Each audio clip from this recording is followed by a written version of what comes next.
is Krishna. In one sense, she's the same as Krishna. Huh? Our philosophy is achintya bheda bheda tattva.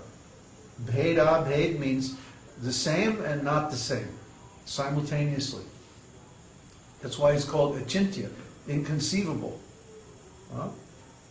So Krishna's potencies are the same as Krishna, yet they're different.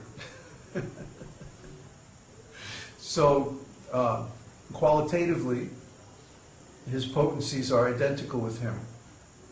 Therefore, this material world, for example, is also Krishna.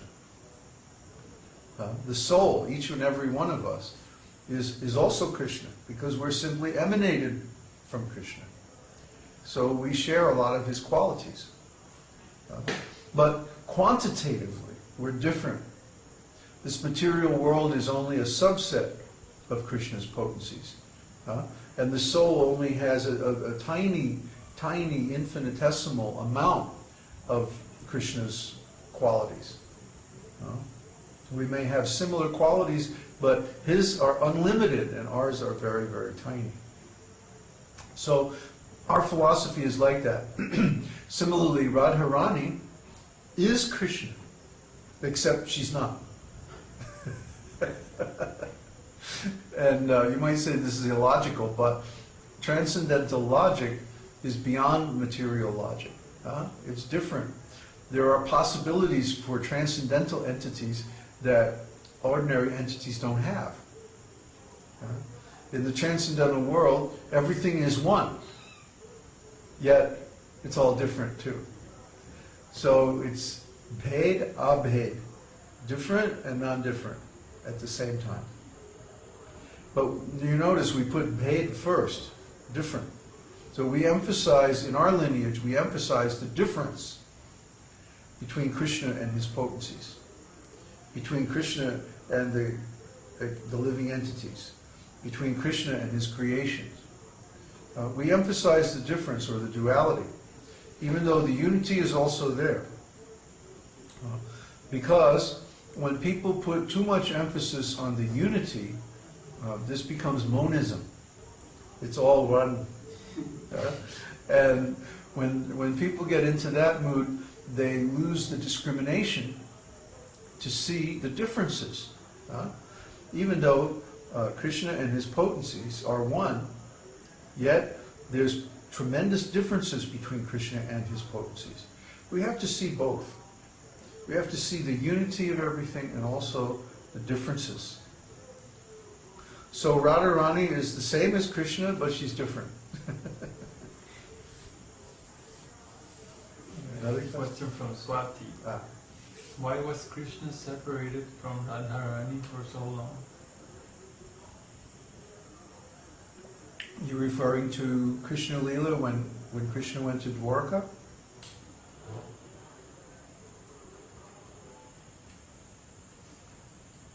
Yes.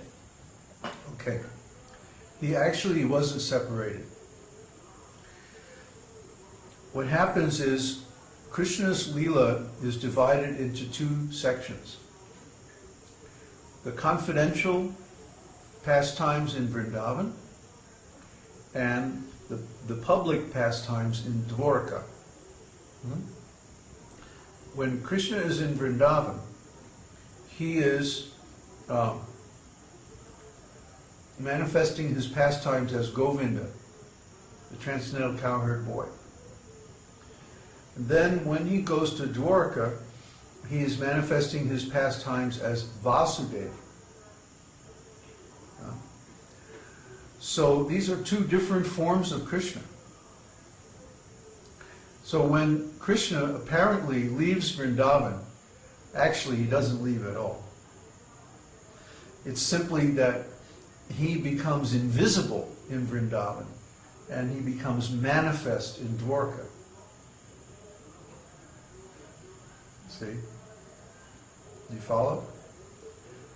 Govinda disappears into the hearts of the gopis and other residents of Vrindavan. And he remains within their hearts. Whereas Vasudeva, who had been within the hearts of Vasudeva and Devaki and the other members of the Yadu dynasty, he comes out and manifests to perform the Dwarka Lila. You see? Just like Krishna, he appears in Mathura, in the prison cell of Vasudeva and Devaki. And then he apparently disappears and goes to Vraj and manifests his Govinda pastime. And then he apparently disappears from Vraja and he manifests in Dwarka as Vasudeva. See? I thought that Radharani and Krishna met after Kurukshetra. No. After 100 years. Oh, after Kurukshetra. Yeah, they did. But that story is very revealing. After Kurukshetra, the Battle of Kurukshetra, after Krishna had been absent, apparently absent from Vrindavan for 108 years, there was a big sacrifice held at Kurukshetra on the occasion of a solar eclipse. And this is a very far out, hair-raising, blood-curdling story. Well, of course, I'm not going to tell the whole thing. But anyway, so after this long, long separation where apparently Radha couldn't see Krishna outside herself, all the residents of Vrindavan came to Kurukshetra and all the Jadu dynasty also came.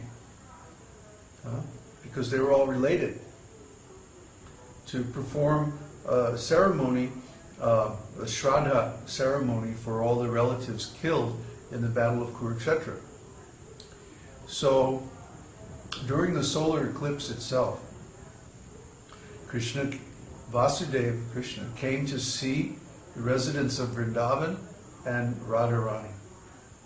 And this is a very far out story.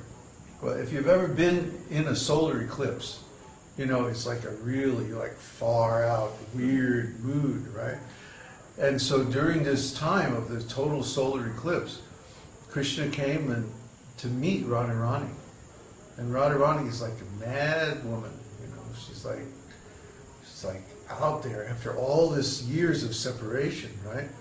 And so Krishna comes dressed as a great king, you know. And Radharani is going, "Who is this imposter? Huh? This is not Krishna. I don't know him. Get him out of here." And Krishna is like, but. And the gopis say, "No, come on, what's this?"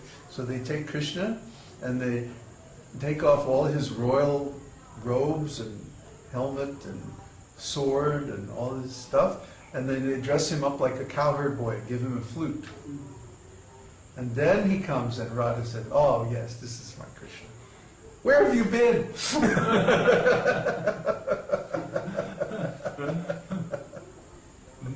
So, anyway, you can read about that in Vidagdha Madhava.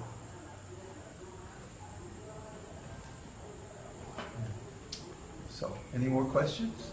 Is there also a connection between that pastime and Lord Jagannath's travel? No, that's a whole different thing. It's a whole different thing. Lord Jagannath, the Rath Yatra celebration is about Krishna in Dwarka going back to Vrindavan. Krishna always wants to go back to Vrindavan. I mean, he doesn't feel at home in Dwarka. He feels that, I'm in the wrong place. I don't really belong here. He always wants to go back to Vraja. So he apparently gets sick, and he has to go back for some kind of treatment to recover. So then on this pretext, Lord Jagannath, Baladev, and Subhadra, their sister, they all get on chariots and they go back to Vraja. And this is the Rath Yatra festival. The Rath Yatra festival, in the Rath Yatra festival, they come out of the temple and they get on these big chariots, and then all their devotees pull the chariots down the beach to Gundicha. And then in the Gundicha temple, Lord Jagannath is like in seclusion. He doesn't see anybody except the Savaras. The Savaras are the local native people who serve him for the 2 weeks that he's there at Gundicha. And they're similar to the residents of Braja because they're more simple, they're not so cultured and cultivated like the regular pandas that serve him in the temple.